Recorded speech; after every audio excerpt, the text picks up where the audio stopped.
আপুনি যদি অসমৰ বহুত পৰিয়ালক দেখে যে গেটত বা ঘৰত এটা 20 টকীয়া তলা লগাই পেলাই আমি ঘৰখন এৰি থৈ পেলাই দেশ বিদেশ ফুৰিবলৈ যাওঁ।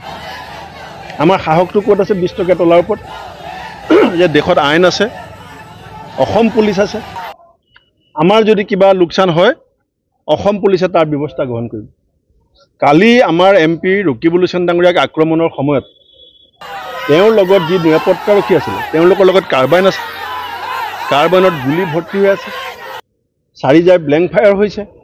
তাৰ পাছতো গুণ্ডাৰ নাম লৈ খাকী পোছাকত যিধৰণে গুণ্ডাবিলাকে লাট মাৰিছে, সেই কথাটো মই অসম পুলিচক কৈছোঁ যে এইটো আপোনালোকে সৰু আইন শৃংখলা বিষয় বুলি নল'ব।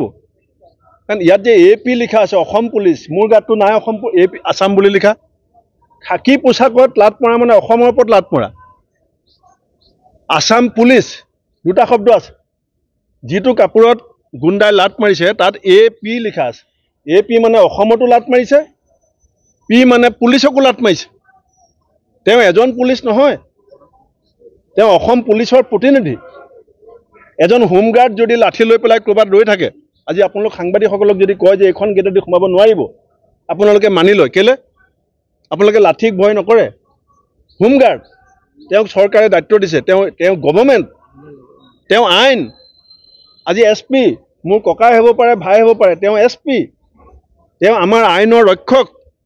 তেওঁ ভৰসাত আমি ৰাতি টোপনি যাওঁ। আমাৰ সাহস যিটো আছে, আমাৰ নাগৰিকৰ, সাধাৰণ মানুহৰ, দুৰ্বল মানুহৰ সকলোৰে যিটো সাহস, সেইটো হৈছে পুলিচ।